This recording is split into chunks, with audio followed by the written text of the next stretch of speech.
Hello, ladies and gentlemen. Today we're going to be doing a blind reading, meaning I haven't read it before, on Jane the Killer, which is another spin-off of Jeff the Killer, and it is a lot more well-known, or I don't even know if it's more well-known, but whatever. We're gonna be reading Jane the Killer, and just to be clear, this is like the last Jeff related story that I'm going to be doing a blind reading on for quite a while. Because I already did Homicidal Louis before, and now we're going to be doing Jane the Killer. And then I'm going to move on to the stories that you guys suggested, because I was actually suggested to read this story by a friend of mine. So I'm going to do that now, just to be clear. So without further explaining, I'm gonna be reading like the original, like really short story called Jane's Letter. I'm gonna leave a link in the description for both stories. I'm gonna read two stories now. So let's start with Jane's Letter on creepypastaland.wikia.com. Okay.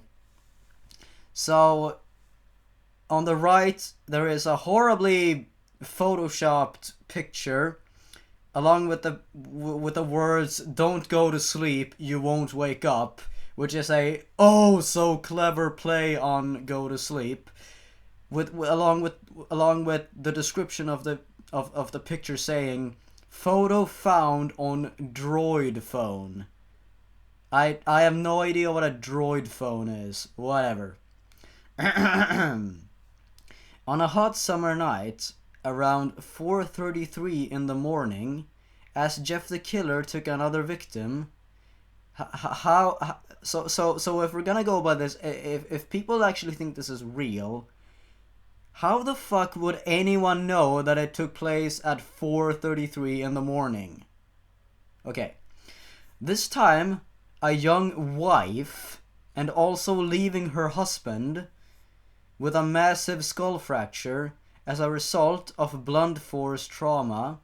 The only one to survive was the couple's 4-month-old baby that police had discovered crying in its crib. Alongside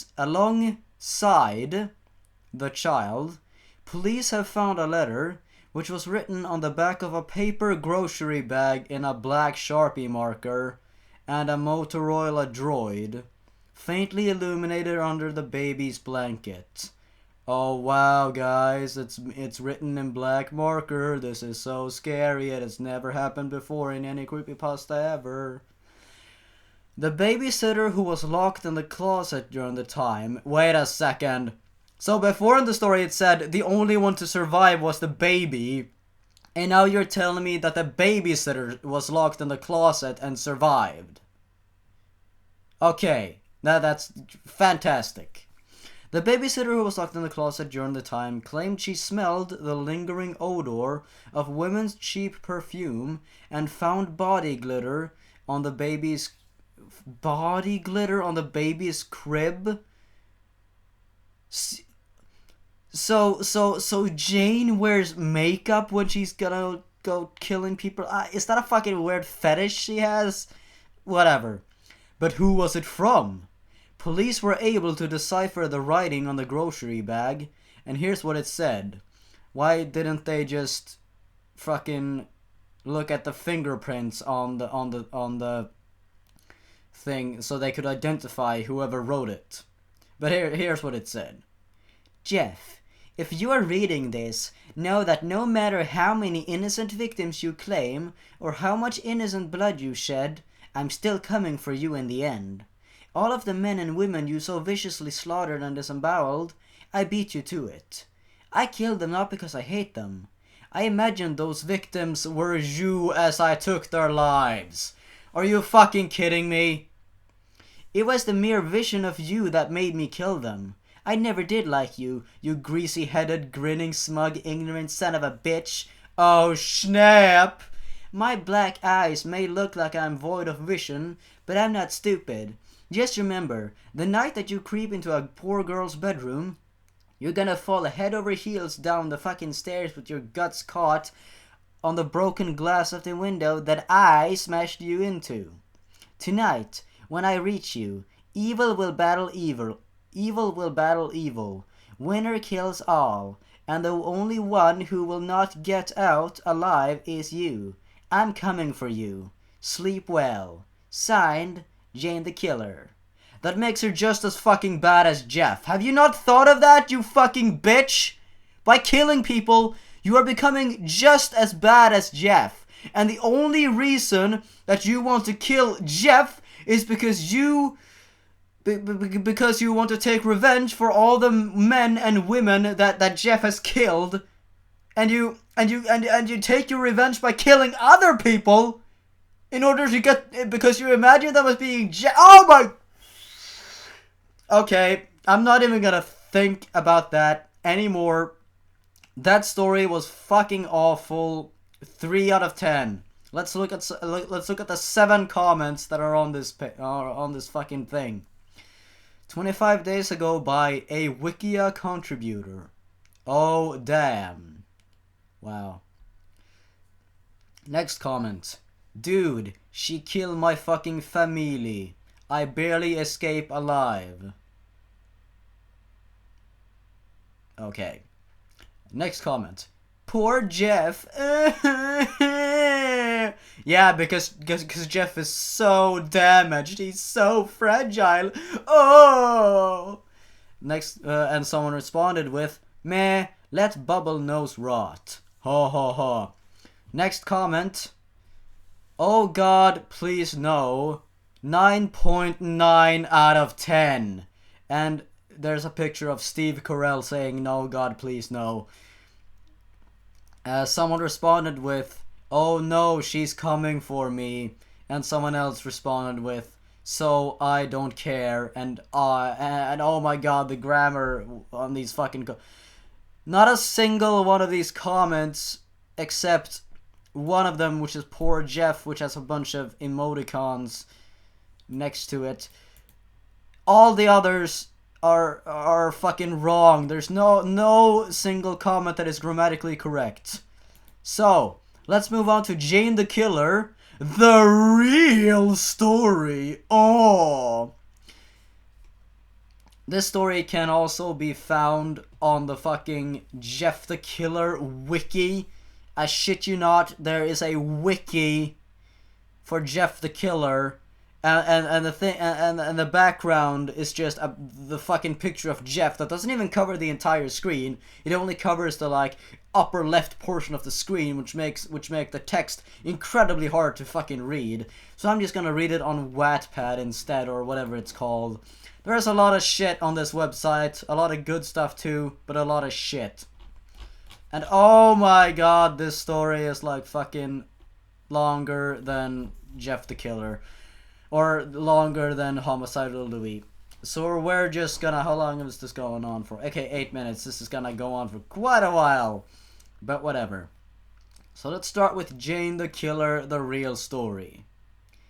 Listen, the only reason I'm going out of my way to tell any of you this is because the story, Jane the Killer, is starting to piss me off. My real name is Jane Arkansas, aka Jane the Killer. So you call yourself Jane the Killer? Alright, I'm not gonna question that. Whatever. And this is how I met Jeff. The reason I look the way I do, and why I want to kill him. When I heard that a new family had moved in across the street, I wasn't that surprised. It was a nice neighborhood, which is why the bullies are fucking gangsters, and the house was relatively cheap considering where it was. I guess I was about 13 or 14 when everything went to hell, which confirms the fact that Jeff was 13 in the fucking story, you fucking idiot fangirls. Also, quick little side note question. Why the fuck is Jane always so overly sexualized in all fan art and everything surrounding her? She's like 14 years old. You creepy fucks. I never really talked to Jeff when he moved in. To be frank, I never talked to him until that night, which means that you did talk to him. but it's too soon to talk about that now. My first impression of Jeff was that he was a good kid. Probably got nice grades, rarely got into fights, maybe even a cool guy if he opened up to someone. So you know all of this even though you never talked to him. Okay. His brother Louis, however the fuck you say his name, seemed like he put family first by the way he sat his brother on the sidewalk. Yeah, she can just fucking she just knows people by the way they fucking sit. Of course, I was just guessing at the time. Well, why did you tell us? That's irrelevant information. And really didn't put much thought into my anal issues because I was getting ready for school when I looked out the window and I was running late, which was unusual for me at the time in my life because I was hardly ever late for anything, especially school. I wasn't surprised when I saw Randy and his stooges go up to Jeff and Louis on that stupid skateboard of his. On that stupid skateboard. So Randy and his 3 other friends are just on one big skateboard. Okay. Randy was nothing but a bully. He always picked on anyone who was smaller than him. Okay, I should make a small... I should probably mention this. I did watch Michael Leroy's bad creepypasta reading of this before reading this, so I sort of have a vague idea of what's gonna happen. But still, it's you have to read this for yourself if you want to get the full awfulness of this fucking story, because so far, oh my god. So if I make a lot of the same sort of jokes or the same criticisms or nitpicks that the guys in Michael Leroy's video did, it's because, well, they bring up a lot of good points, so of course I'm gonna bring these points up too. So let's just keep going. Okay, Randy was nothing but a bully. He always picked on anyone who was smaller than him. He was even the reason why my parents drove me to school instead of letting me take the bus like everyone else. So, if everyone else was taking the bus, why was no one there with Jeff and Louis? And, like, fucking, why, if it gets so bad that Jane's parents have to give her a ride to school because they don't want her to come in contact with Randy, why hasn't anyone gone to the teachers or the parents or whatever? Fuck this shit. Okay. Everyone had their lunch money or some kind of cash given to Randy and his goons because of some toll that he demanded from everyone. We all knew Randy's groups had knives and threatened to use them on us. We ever told anyone about the money they took from the other kids on the block. Perfect. Everyone except the new kids. They were trying the intimidate like the rest of us. When I saw Randy talking to them through the window, I just looked away. It was a wussy thing to do, but puncture. I had better things to do than watch another kid hand over his money to Randy. But curiosity got the better of me, and I looked up a few seconds later. What I saw left me speechless. Jeff was standing now, and it looked like Randy already had what he wanted. And just a little fun detail. If you go to the original author, the author who wrote this story, if you go to their DeviantArt page, you'll find a lot of neo-Nazi pictures, and that is just fucking disgusting, and I cannot understand why people like this story. It was written by someone who sympathizes with the Nazis, okay? And Nazis aren't very nice people. Okay. Just sit down, I thought. Don't be stupid. Then I saw Jeff punch Randy in the face and break his wrist. Oh my god, I whispered. Then I yelled, "You idiot! My parents ran down the stairs and asked what happened. Okay. Then they looked outside and saw what was going on. Jeff had already cut the skinny guy, I think his name was Keith, and he went down screaming. Troy only went down with a single punch. Since my house was across the street from where Jeff and his brother were sitting, with the front of the house having big windows, we saw the whole thing. Or at least I did. My parents came in after the part where Randy stole their wallet. No fucking shit! So they did not know the whole truth. No fucking shit, you just told us that earlier. You don't need to repeat yourself. It was disturbing watching Jeff fight. Why was it disturbing? He was just defending himself. He was enjoying himself too much. Yeah, he's getting a hard on by fucking attacking people. I felt a knot in my stomach, like something was happening that shouldn't be. And from the look on Liu's face, I'm gonna say Louis because that sounds natural to me. Jeff didn't do this kind of thing often. Next thing I know, I hear sirens and the new kids bolted out of there. The new kids? You know their names is Jeff and Louis, so why do you call them new kids? And the sirens so the cops are already coming there?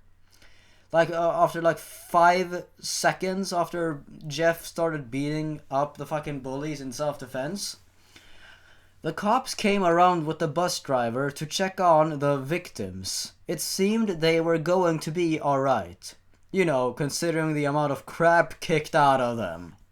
Since my parents' policy was no cops, ever since my dad got framed by a narc cop when he wanted to draw attention off of himself, when police were investigating the case of the missing coke. What the fuck? It ended with my dad quitting the force. So when we heard sirens, we went into the backyard, got into the car, and left. Okay, that's not forced at all, okay? When my parents drove me to school, they told me very clearly that they didn't want me talking to Jeff ever. I did not disagree with them. So how do they know that they're going to the same school or to the same class? I had art first period, so I didn't see Jeff until with 2 L's, close to the end of school. I can still see the colors in my artwork if I think hard enough. Why is that important?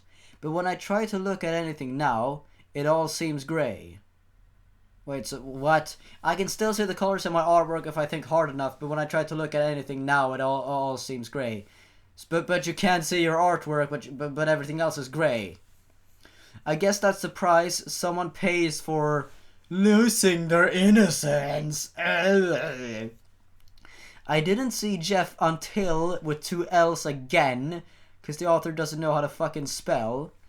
The final period of the day. When I did, he seemed off. At first I thought he was just faking the joy, so people wouldn't suspect him for the crime that he did. But he really was enjoying himself. It wasn't because he was excited to be at school, I could tell that much from him. The smile he wore looked sadistic to me.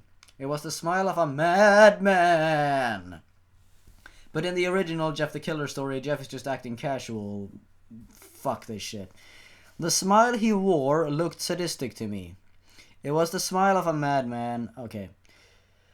The second that bell rang, I bolted out those doors as fast as I could. Nobody but me knew what Jeff really was. A freak. Just like Lily from Harry Potter, as Petunia would put it. Let's see. So there's 7 pages of this. Oh, good God. How long have I been recording for? 18 minutes. Oh, joy. The next day seemed to be passing without incident. Passing without incident at first. Then I saw the police car in front of Jeff's house. Wait, I thought when Jeff got home from school, that's when the police arrived. I don't fucking know. Then I saw the police car in front of Jeff's house. Looks like they got you, I thought. Nobody could gotten away with something like that. In parentheses, you know, with the neighborhood watch and everything. End of parentheses. But I was wrong with who they arrested. Instead of coming out with Jeff, like I expected they would, the police came out with Louis, his brother. I was barely forming the thought of Jeff framing his brother for the assault when he came out of the house yelling at Louis, "Louis, tell them I did it!" I was able to hear him this time because the front door was open to my house, okay? I couldn't hear what Louis said in reply to Jeff's outburst, but it was definitely not what Jeff wanted to hear. A few seconds later, the police drove off with Louis and Jeff was left outside with his mother. So why didn't Jane just go outside and tell the police what really happened? She was a fucking witness. A few minutes later, she went inside the house and left Jeff outside. Although I couldn't hear him from across the street, I could tell that he was crying. But who wouldn't be in that situation? The next day, rumors were spreading like wildfire about Louis. It took so long for the rumors to get started because everyone was afraid to talk about Randy getting his ass handed to him. Okay, so they were spreading like wildfire, but it took so long for it to start spreading. When it was revealed that he wouldn't be coming back to school for a few days, everyone decided to take advantage of that fact and enjoy it as much as possible, and lots of random bullshit started popping up. I hear Louis cut off Troy's arm. Oh yeah? Well, I heard that Louis hit Keith so hard in the stomach that he ralphed up blood. That's nothing. I heard that he punched Randy so hard in the nose that it came out the back of his head, and etc, etc, etc. Personally, I didn't want anything to do with Jeff or his brother, but he just looked so alone and upset that I had to do something. Okay, so you didn't want anything to do with Jeff, but then you had to do something. Just what? Oh, you're contradicting yourself in the same fucking sentence. Oh. So I wrote him a note telling him that he had a friend in this place and that I was going to testify at Louis' trial about what really happened. A fucking trial because a fucking kid defended himself in self-defense? Oh my god. Oh my god. I left a note at his desk, signed with the letter J before class started, then left the room. When I came back, Jeff was at his desk and the note was gone. Saturday rolled around and I was home alone. So why didn't the original story mention this? Because I'll tell you why. Because the author is just making shit up as he or she goes. I'm gonna assume it's she, because Jane is just an empty shell who has no fucking defining character traits at all. So pretty much any fangirl can project themselves onto her. Like, she has no defining character traits, okay? She's just a one-note character like Bella from fucking Twilight, who young girls can project themselves onto. This is a fucking fan fiction. And what the fuck is supposed to be scary about this shit? It's a fucking fan fiction. Oh my god. Okay, Saturday rolled around and I was home alone while my parents were at work. The kid next door was having a birthday party. At the time, I left my window open because I wanted a nice breeze in my room while I did my homework. But the kids were getting so loud that I decided to close my window. Wow, that's very interesting information. I was about to close it when I saw Jeff playing with the kids. He was running around wearing one of those fake cowboy hats and carrying a toy gun. He looked so ridiculous I had to laugh. Maybe he isn't the monster I think he is, I thought, ashamed of myself for suspecting he could have been one. As I was closing the window, I saw Randy, Keith, and Tony... Oh my god! It said earlier in the story, it said fucking Troy, and now it's Tony! Maybe, just maybe, the author should proofread the fucking story before posting it! Not again, I said to the open window. I saw Randy and Jeff exchange small talk, but I couldn't hear what they said over the sound of the kids yelling and screaming. Then Randy rushed at Jeff and tackled him. I was about to grab the phone and dial 911 when I heard Tony, who is supposed to be fucking whatever his name was, but his name is Tony now, and Keith shout, No one interrupts, which is misspelled, or guts will fly. I looked out the window again and saw that they both had matching guns in their hands. What does that even mean? Matching guns? Okay, they have the same guns. Fuck this shit. And they're 12 years old. I couldn't have called for help. Then, without endangering, not endangering, just endangering the lives of others. I couldn't have called 911 anyway. The batteries in my phone was dead. I don't know if it's supposed to be were or was dead. I don't even care. Jeff was on his side, getting kicked by Randy in the face when he grabbed his foot and twisted it. Okay. Randy fell over and Jeff tried to walk back to the house when Troy grabbed him by the collar and threw him towards the house. I heard glass breaking and I knew that they were going to kill him. Yes, we know this. We already read the original story. You don't need to rehash everything. Randy, you asshat! I screamed at him like he's gonna hear. But he couldn't hear me over the sound of the kid screaming. Of course not. And that's the best thing you can say, you asshat. That's like if someone just slaps you or whatever. You don't just say that to someone who's about to murder someone. I couldn't wait anymore, so I ran to my parents' bedroom and searched for my dad's cell phone, hoping that he forgot it at home. So, what happened to the no cops policy? My heart was pounding in my chest, knowing that the longer it took for me to get help, the higher the chance of someone getting killed was. I finally found the phone underneath the bed. I wasted no time punching in the numbers. 911, hello?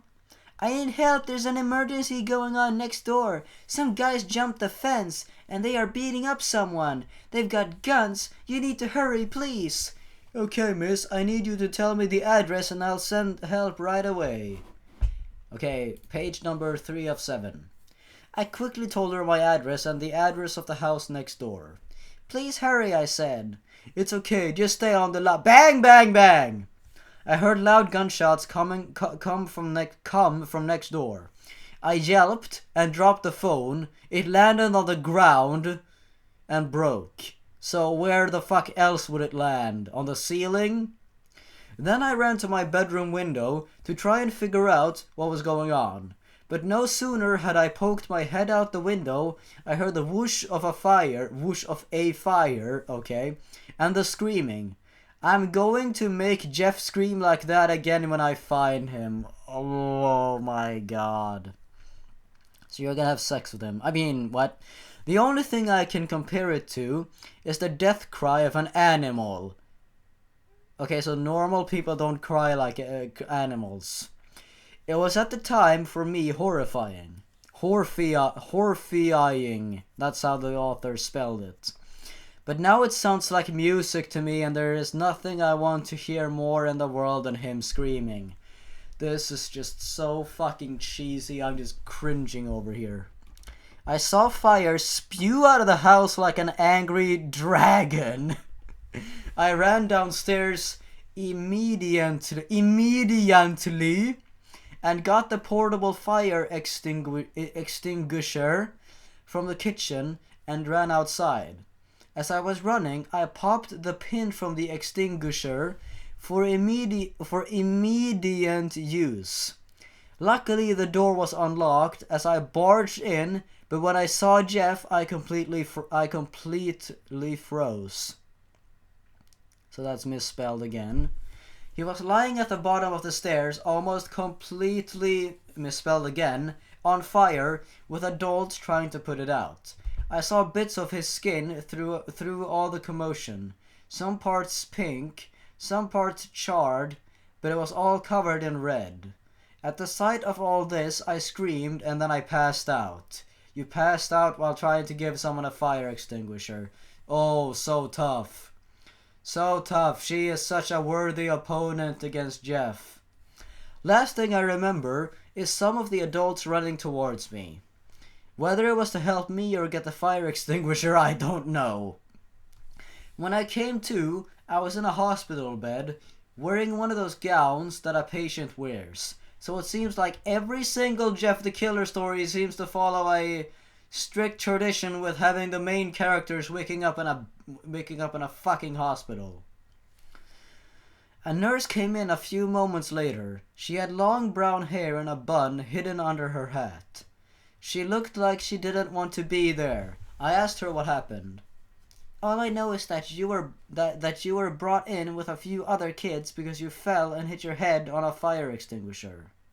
No, you just fainted, she said, annoyed. A fire extinguisher? What the fuck? It's written... Extinguisher is written entirely different now. Oh, the story has so many inconsistencies, it's unbelievable. I reached up my hand and touched my head. I felt bandages and a large bump the size of an orange, so you have a tumor now. Then I remembered Jeff. One of the guys that came in here with me, the one with the burns, is he going to be alright? She sighed. So, good God, this nurse is a bitch. Listen, there was 2 boys that were brought in with you that had burns, and no, I'm not going to let you see him just because he's your boyfriend. What kind of fucking nurse speaks like this? I felt the heat rise in my face. He isn't my boyfriend. I'm just worried about him. Wouldn't you be worried about someone who you just saw burning alive in front of you? I tried to keep my voice steady, but my voice quivered. Okay, enough to make it sound like I was lying. Whatever. Your parents are here, by the way. Want to see them? She asked. Yes, of course. Anything to get me away from that nurse. Yeah, this fucking stupid nurse. My parents came in, and the nurse finally left. They asked what happened. I told them everything. The fight, the note, all of it. I knew that Randy was no good, my mom said. Of course you knew that. That's why you gave your daughter a ride every morning. So have you heard anything about Jeff's condition? I asked. No, not a thing, said my dad. We just got here as soon as we heard about what happened to you. But who told you? I asked. I didn't think I saw anyone at the party that my family knew. The hospital called us, Mom said. Well, I guess that makes sense. It made absolutely. How do you misspell absolutely? That's like such a generic word. No sense to me, of course. How would someone be able identify me, proofread your fucking stories before posting them, without me having any form of identification? I looked in. It's like every single long, complicated word in the story is just misspelled, like every single fucking time. I locked in the doorway, and saw a man and a woman standing in there. My parents followed my gaze and saw them too. Excuse me, but is this Jane Arkansas's room? The woman asked. Yes, my mother answered. Who are you? I'm Margaret, and this is Peter, my husband. She gestured to the man beside her. We're Jeff's parents. No, you're not! In the original story, or do they even mention their names in the original fucking story? I have no fucking clue. And I don't even care, but oh my god. I sat up in my bed. I'm Isabel, and this is my husband Greg, and our daughter Jane. Mom gestured to me. So you're the girl who ran in with the fire extinguisher, Margaret said. Yes, I replied, quite embarrassed. Is your son alright? He just came out of surgery a few hours ago. The doctor said he will be fine. I relaxed at that thought. That's good, I said. Listen, I know what happened to Jeff and Louie on their first day of school. Then I told Jeff's parents what really happened to Randy and his crew. We had no idea that Jeff was capable of something like this, Peter said. I'm willing to testify that Louie didn't beat up anyone and that Jeff only beat up Randy and his gang in self-defense. No need, said Margaret. Louie is being released from jail after what happened to those boys. But Jeff is just gonna go completely free because he fucking murdered 3 people, okay? And no one's gonna follow up on that? Yeah, self-defense. He only killed 3 people. And I find it so ridiculous how Troy, or like how Randy and his two friends thought the most logical thing to do was to go and try to kill Jeff to take revenge. That's just gonna ruin your fucking lives even more. Because you could have very well killed people. Your lives would have been ruined, okay? This is not about lunch money, it's about murdering someone else, you fucking idiots. We had no idea, okay, that's good, I said. We just came to say thank you for trying to help our son, Jane. It warms my heart to see selfless people in your generation, because Jane is totally not a Mary Sue. She is such a little angel who tried to help Jeff, but she's not a hero. She fainted while fucking trying to give someone a fire extinguisher. She was so helpful. Okay, page 4. Well, I've been recording for 35 minutes. Okay. I blushed. Oh, blush, blush. I did anything anyone would have done in that situation. I looked down. I'm not a hero. I'm Batman. That was an awful Batman impression. I apologize. Nonsense, Margaret said. The least we can do is invite you over to our place for dinner when Jeff gets out of the hospital. Oh my, that's not forced at all! And I still don't buy that Jeff's parents are called Peter and Margaret. That's such generic fucking white people names, good God. I looked at Mom and Dad. It would be an honor, my mom said. It's settled then. We'll call you as soon as Jeff gets out of the hospital. We said our goodbyes and then they left. About 2 days passed and I was allowed to be released from the hospital. And the fucking bump that you had before is not going to be followed up on at all because it was a fucking tumor because it was the size of an orange. During that time I had no contact with Jeff or his family, but I heard that Louis was released from jail and Jeff's wounds were healing. When I got back to school, I became the center of attention, more or less because I was the only one who saw what happened at the party. Because I'm an empty shell who fangirls is able to project themselves onto. And now you're popular in school, so yay. But the only people I told about what happened were my friends. Danny, Marcy, and Erica. I didn't know what to tell them, so I told them what I saw. And you don't need to tell us your names, because they're only gonna be in this one scene, and then they're not gonna be in the story anywhere else. And I know the guys at Bad Creepypasta pointed this out, but I don't care. Sounds like Jeff got his ass handed to him, said Danny. She had raven black hair with sapphire blue eyes. Irrelevant, and I don't care. She was usually the most level-headed of us. I don't care. But at least he went down fighting. I heard he took those idiots to the hospital with him. No, he killed them, Erica snickered. She always dressed like she was from the 80s or something. I don't care. Long thigh-high rainbow-colored socks with hair to match and always wearing some kind of backpack with her. He also took Jane to the hospital. Maybe she was trying to beat him up too, Marcy laughed. She seemed to be the girly girl of our little group. She was blonde with brown eyes, and nearly every time we saw her, she had some sort, is one word now apparently, of pink on her. I don't care. Whether it was the color of her shirt or the jewelry around her neck, and she was one of the biggest drama queens I knew, always stretching out the truth or blowing something out of proportion. I don't care. You don't need to describe your friends because they're not gonna appear anywhere else in the story. I told you. I went over there to try and help Jeff because something was wrong, I muttered. I was the plain Jane. Plain Jane. Brown hair, green eyes, completely unremarkable looks-wise. Okay, so now you're describing how you look like? Oh my god. Or maybe You wanted to see your love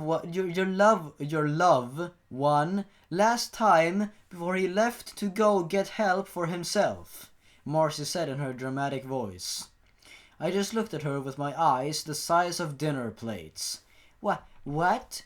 You can't deny it, Jane Arkansas. You have a crush on Jeff. Like all the fucking fangirls have, so now the fangirls can project themselves onto Jane because they all love Jeff because he's so sexy, isn't he? Fuck off! Every blood cell in my body decided to migrate to my face at once when she said that. I need to drink water. That's good. It's not wine. I'm not old enough to drink wine yet. It's water. Liar! I saw you leave that note you left on his desk. What was it? A confession of your love for him?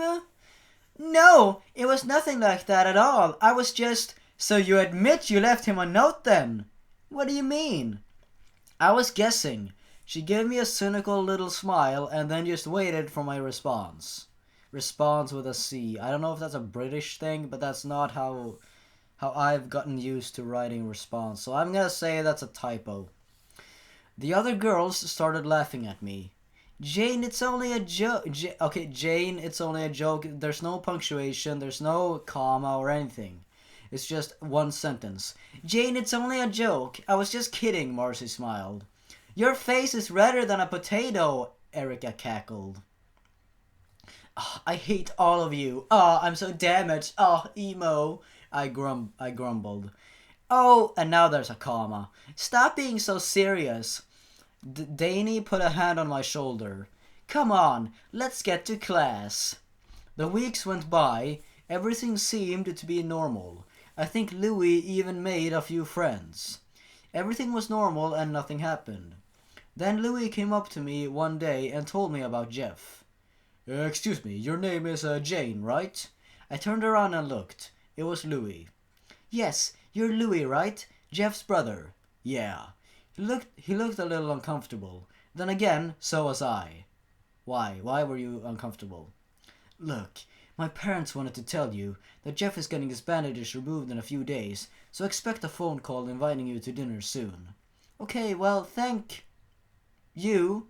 Because there's a minus. I don't know what it's called in English, but there's a minus. I don't know if there's other words for it, but there's a minus between thank and you for whatever reason. He was about to turn away when I said, hey, listen, what you did for Okay, he said, hey, listen, what you did for Jeff, that was really respectable. All you did was come with a fucking fire extinguisher and faint! Such a hero! Thanks. I heard you tried to help my brother with a fire extinguisher. Wait, what? What? Hey, listen, what you did for Jeff, that was really respectable. Thanks, I heard you tried to help my brother with a fire extinguisher, that was cool. What? So Louis said two sentences? Like, Yeah? Well, thanks. See you around, I guess. Yeah, see ya. I was watching him walk away when I heard a little voice beside me say, cheating on your boyfriend, are you? The fuck? I turned around, surprised it was Marcy. And with his own brother nonetheless, she fake gasped. Okay, I want to murder her fucking friends right now. Fuck her friends. They are the most annoying pieces of bitch garbage ever. Shut up, I yelled. Then I turned my head to make sure Louis didn't hear me. He didn't. Let's just get to class, I grumbled. 2 days passed until the phone rang. My mom answered it. A few minutes later, she got off and told me this. Jeff is getting out of the hospital today, Jane. I looked up at her and said, That's great! It looks like we'll be having free dinner in a few days, she chuckled. Time for page 5. A few hours passed, and I heard a car pull into a driveway across the street. I looked out the window and saw Jeff's car Okay, so it's Jeff's car now because Jeff is allowed to drive in front of its house. Its house? So Jeff is it now, okay? For fuck's sakes. Jeff's home, I thought. Let's see how long I've been recording. 44 minutes. Wow. Jeff's home, I thought. I decided to watch out of curiosity to see what he would look like. Dear God, I don't know if this is correct or not, but I've heard, but from my understanding, God is supposed to be spelled with an uppercase G and not a lowercase, so I'm gonna take that as a fucking typo again. Dear God, how wrong I was. His dad got out, then his mom, then Louis. This is irrelevant information. We don't need to know in what order they came out. But what I expected Jeff to look like couldn't be farther from what I saw. He had long black hair down to his shoulders, white leathery skin, and that smile was the same smile I saw when he was in class after he beat up Randy, Keith, and Tony, whose real name is Troy, but the fucking story changed it. Maybe the fucking author, when writing a spin-off, should go and read the story before writing! But Jeff looked right at me. Into my eyes, I could feel those soulless, sadistic eyes burn right into my soul. I still shake from the memory even now as I type this. He seemed to be looking at me for hours with that smile until, with two L's again, he looked away. I saw him walk into the house with his parents. I didn't even breathe until, oh my god, that door finally closed behind them. My parents came in to the living room and asked me what was wrong. My only reply was a long, loud scream. That I fainted again! 2 times you fainted! In this goddamn story! Oh my god! Such a badass! Such a worthy fucking competitor to Jeff, huh? When I finally woke up, it was dark outside. My parents weren't in their bedroom. The house was deathly quiet. Not deadly quiet, deathly quiet. I got up and went downstairs. I was wearing a long nightgown that I wasn't wearing before I fainted. Why? I went downstairs to the kitchen. The lights were on, which was unusual. My parents always told me to turn the lights in a room when I left it. There was a note on the table. I picked it up. Scrawled on the paper was this: Aren't you coming to dinner? Your friends are here too. What? Why are your friends invited? The family doesn't even know them. Oh my god. And for fuck's sakes. So she faints and the parents are like, let's not wake her up. Let's just go on our own and she can come later. Yeah. Like, why the fuck didn't they wake her up? I'll tell you why. Because the story needs a forced fucking way to murder everyone. I began to shake violently. I dropped the paper. I went to the living room window and looked out. The lights were on in Jeff's house. Why is she scared? She doesn't know. She doesn't even know that Jeff is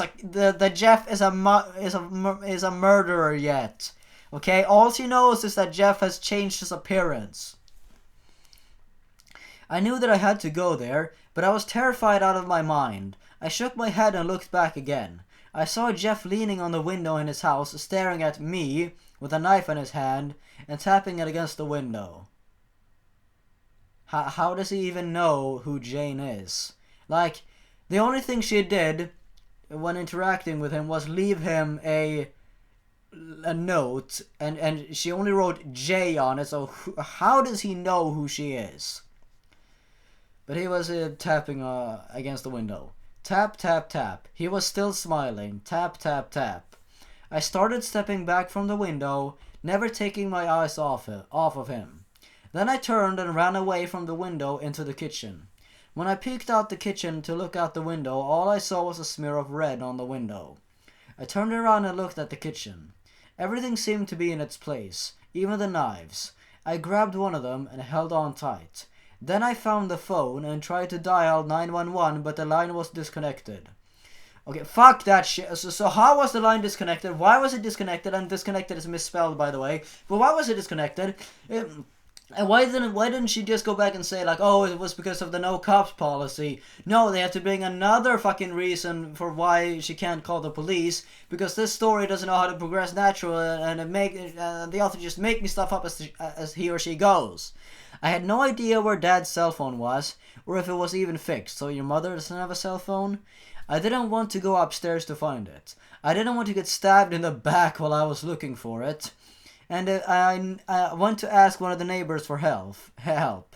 Jeff could kill or hurt whoever he have captive. 10 swaps! Yay! So there was only one choice. To go fight Jeff alone. I clutched the knife tighter and went to the front door, put on my shoes, and went outside. My hand lingered on the doorknob as I stepped outside, but I knew what I had to do. Sorry again. I let go of the doorknob and marched across the street to Jeff's house. As I got closer to front door of his house, I began to slow down. Proofread your stories, you fucking idiot. My knees began to shake. My palms began to sweat, and I started to breathe faster and shallower. Shallower? I don't know if that's a word. I'm gonna assume, because shallow is a word, I'm gonna assume shallower is a word, so I don't know. Okay, so now it's lowercase. Before I knew it, I was standing completely still, completely is misspelled, on the front doorstep, panting like a dog. I manned up. What about this story is supposed to be scary? I manned up, grabbed the doorknob, squeezed my eyes shut, and jerked it open. So that was a run-on sentence. No fucking commas or dots or punctuation or whatever. I stood there in the doorway with a knife in my right hand and the doorknob in my left, because it fell off, too terrified to open my eyes. Until with two L's again, I heard a voice said, "Looks like you made it." I'm glad you did, friend. I opened my eyes, then screamed.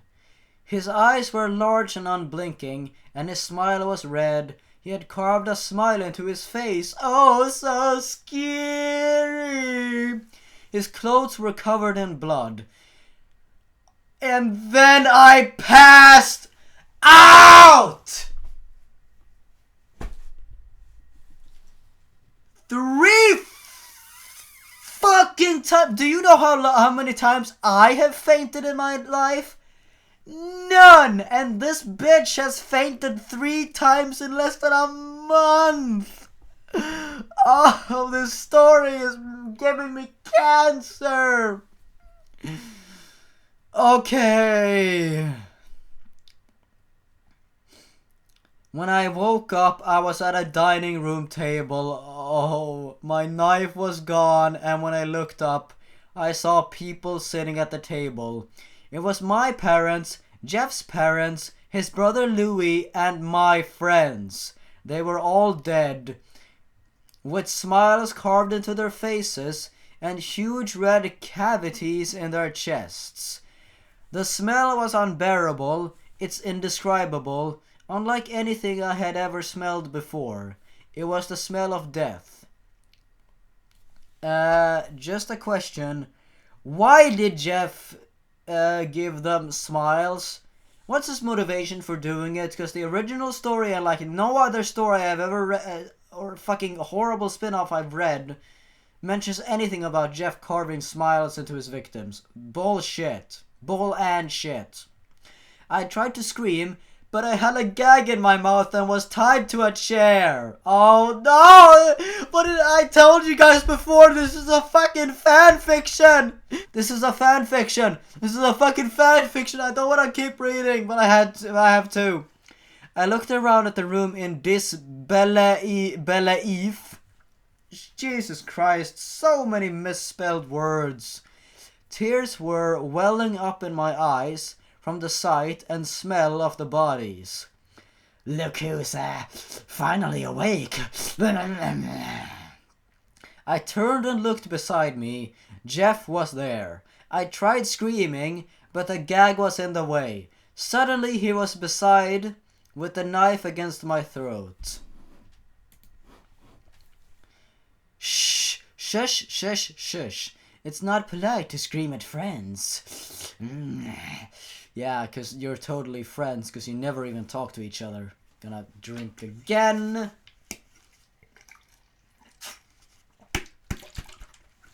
He began sliding the blade across my face, repeatedly tracing invisible lines from the corner of my mouth up my cheeks in a large grinning smile. I shivered as he did this. When I turned away from him, he grabbed the back of my head and forced me to look at the scene at the table. Now, don't be rude. You're insulting everyone by not looking at their pretty faces. Because Jeff's a fucking pedophile. Or he's 13, so he's just creepy. No, just kidding. There's nothing fucking creepy about Jeff the Killer in the slightest. I looked back at the table, looking at everyone with their faces carved into smiles and some with their chests still bleeding fresh blood. Hot tears began running down my face and I began to sob. "Oh, what's wrong?" Jeff purred. Ooh, so scary. So scary. "Are you upset that you don't look beautiful like them?" And that's of course why the fangirls think that Jeff is beautiful, because he's so damaged. Aww. I looked at him, trying to understand what he said, but I looked away when I saw his face again and looked back to the table, because the table is just a more pleasant viewing, of course. "Don't worry, I'll make you look beautiful too. What do you say?" He then slid the knife under the gag and cut it off.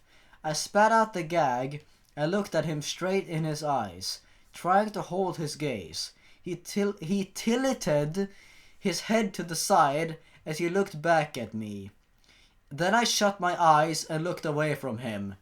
Then I muttered darkly the most ridiculous line in the entire world. Brace your fucking assholes for this line, okay? Brace yourself for this ridiculous fucking line that is so obviously trying to make Jane look like a badass when she has done nothing but faint 3 times. Are you ready? Are you fucking ready? Here it is. "Go fuck yourself." Then I turned to look at him again. "You Joker reject!" Oh, snap. This is so scary.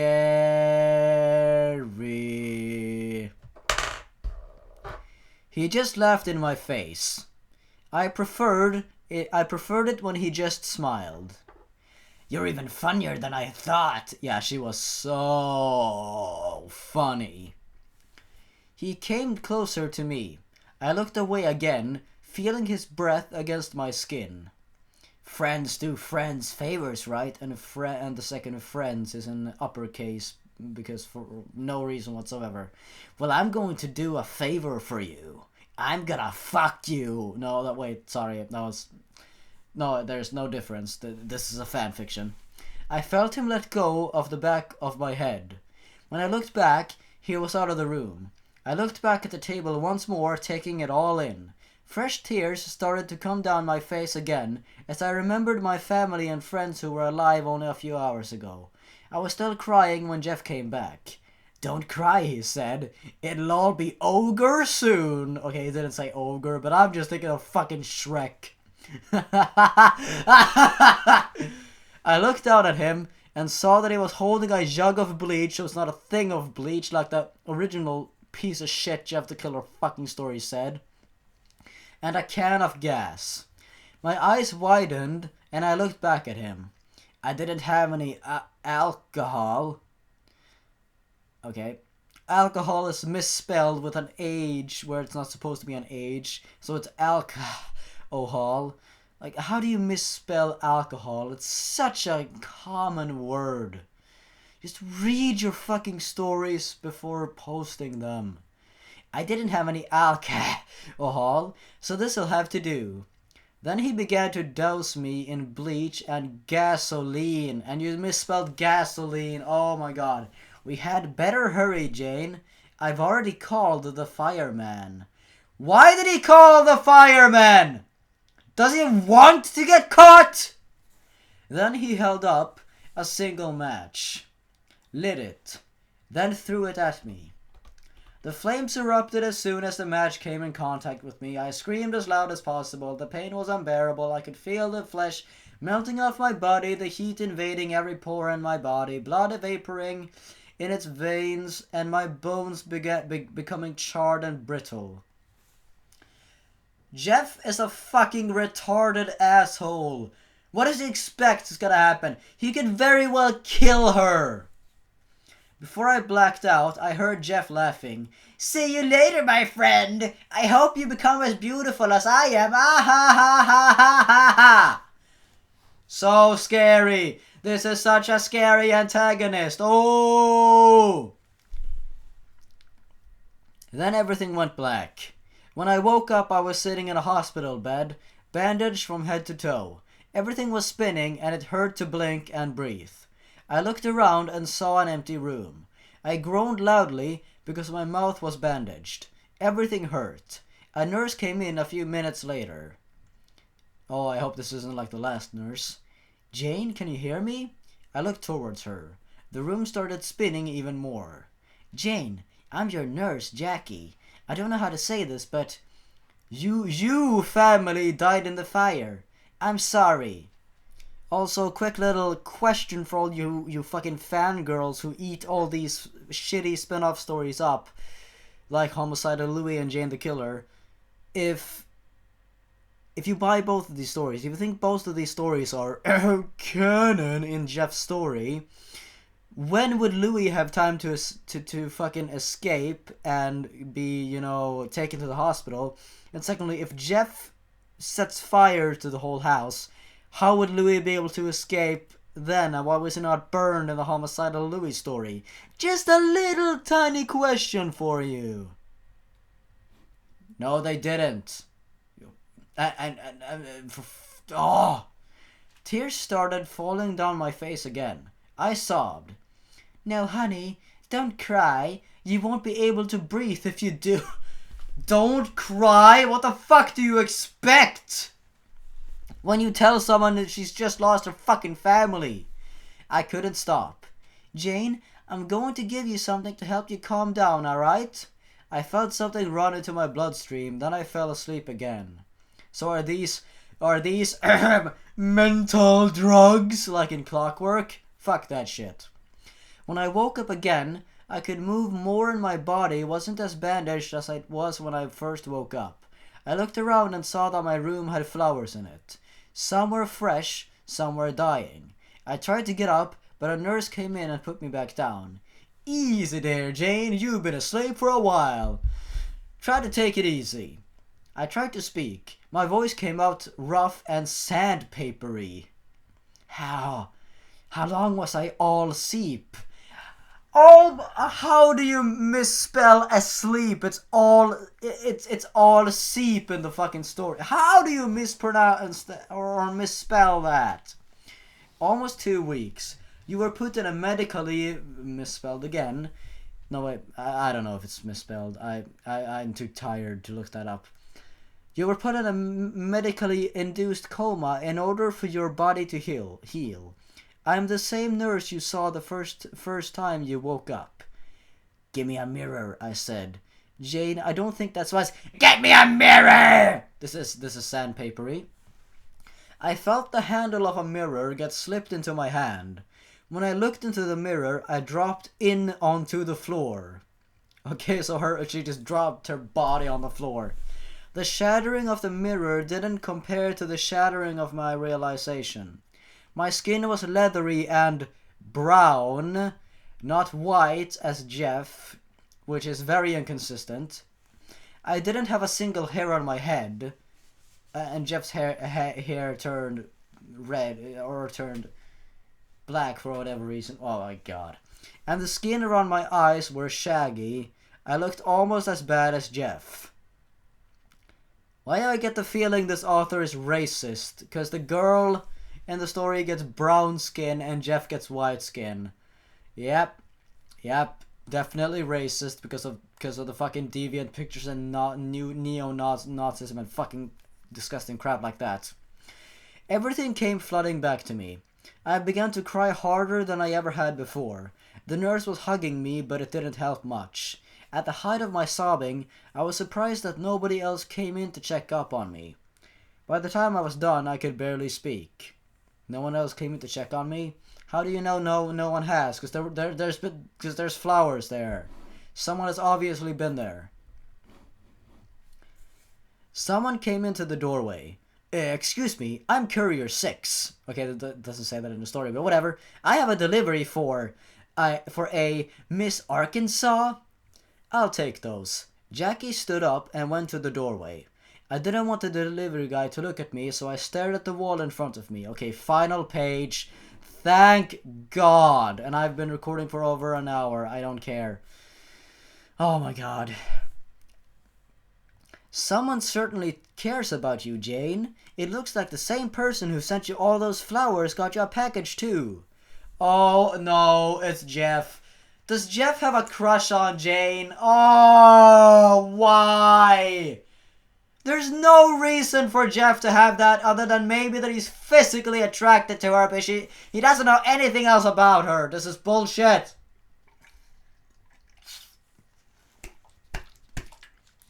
I looked around at her. She was holding a pink paper package tied with brown string. That's fucking ridiculous that Jeff went out of his way to package something for her, and like, oh my God. Excuse me, but could I have something to eat? I asked as sweetly as possible. Of course, I'll get you some food right away, Jackie smiled back, then left the room. My hands shook as I grabbed the string and pulled it. The paper lightly bounced up and I saw something that turned my blood to ice. It was a white mask with black around the eyes and a black feminine smile. It also had black lace covering the eye holes of the mask. So even though someone couldn't see my eyes, I could see them. There was also a long black dress with a turtleneck, black gloves, and a black wig with beautiful curls. Along with all these things were a bucket of black roses and a sharp kitchen knife. So Jeff went out of his way to go and buy all of these fucking things and send it to her. Because why? That's like giving someone who hates you a gun and saying like, yeah, hi, I know you hate me and I know I tried to kill you, but here's a gun so you can protect yourself. Here, go ahead, have a gun. Jeff is now officially the stupidest fucking character ever, next to Clockwork and fucking Homicidal Louis in the Creepypasta universe. This is unbelievable. This is fucking unbelievable. Oh my God. And how the hell would Jeff even be able to buy all this shit? Yeah, he just walks in with that fucking face of his and he's like, yeah, I'd like to buy some flowers and I'd also like to buy that knife and that and that. I'd like to buy that mask. Yeah. Attached to the mask, there was also a note. So now this means that every single fangirl has the possibility to cosplay as Jane, because she doesn't have a definitive appearance. She just has a mask on, which means that everyone can cosplay as her, and this is totally not a Mary Sue. Okay, so the note said, Jane, I'm sorry I messed up with trying to make you beautiful. So I gave you a mask that will let you seem beautiful until you get better. How is she gonna get better? Also, you forgot your knife. I thought you would want it back. Jeff. By the time Nurse Jackie came back, the present was hidden under my bed. I told her all that was there was the flowers. She seemed to be disgusted by them, so she threw them out. I thanked her for that. That night, when everyone was either asleep or gone home, I snuck out. How do you sneak out of a fucking hospital? There's people working there on nighttime too. Fucking idiot author. The only thing I had to wear was that dress. So I put it on and I found a pair of shoes outside in the hallway, forgotten by some careless nurse. Yeah, sure. I wore the wig to look less inconspicuous. The best thing to do would be to just not wear whatever Jeff sent you. That would just be the biggest insult to him, because right now you're doing exactly what he wants you to do. You're giving him satisfaction by this. I hope you realize that. I don't know why I'm talking to a fucking fake character. Whatever. I didn't know where I was going and I didn't care. When I finally stopped walking, I was in front of a cemetery. I went inside and found 2 tombstones, Isabel, Arkansas and Gregory, Arkansas. I sat down in front of their tombstones and cried once more. Wah, wah, wah, wah. When I finally sat up, the sun was beginning. How do you... Oh my god, beginning is misspelled. How do you misspell beginning? Oh, so many basic words that are misspelled. Oh my god. And so was a new chapter in my life. I took the mask and put it on. You're doing exactly what Jeff wants you to do, you idiot! Then picked up the knife and held it as tightly as I did before. Then I turned around and looked at the rising sun. Smile with the rising sun, 3 little birds, each by my doorstep. Swinging, oh my god, I can't, I'm so sorry, that was weird. Okay. On that day I swore my revenge against Jeff the Killer and donned my new name, Jane Everlasting. Why is your name now Jane Everlasting? Give us motivation. Give us reason. And this is just like Clockwork, who self-proclaims herself as Clockwork the serial killer. You fucking narcissistic little bitch. For I want the only thing to be more everlasting for Jeff than his madness to be his death. Oh, that's retarded.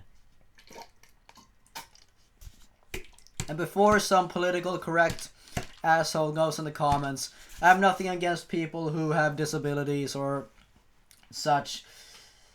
It's just a thing that I say, good God. Okay. Ever since that day, I have been trying to find Jeff and kill him. Hunting him like the animal he is. I will find you, Jeff, and I will kill you. As for the photo that has been popping up of me saying, don't go to sleep, you won't wake up, that pretty much explain what I want to do with Jeff's victims. Prevent them from becoming victims in the first place. Oh, that's retarded. That's fucking retarded. Whoever said that I killed them so they don't get killed by Jeff is a gross overstatement. Okay. So this is my story. Whether you accept it as fact or not is not up for me to decide. Because it's not real!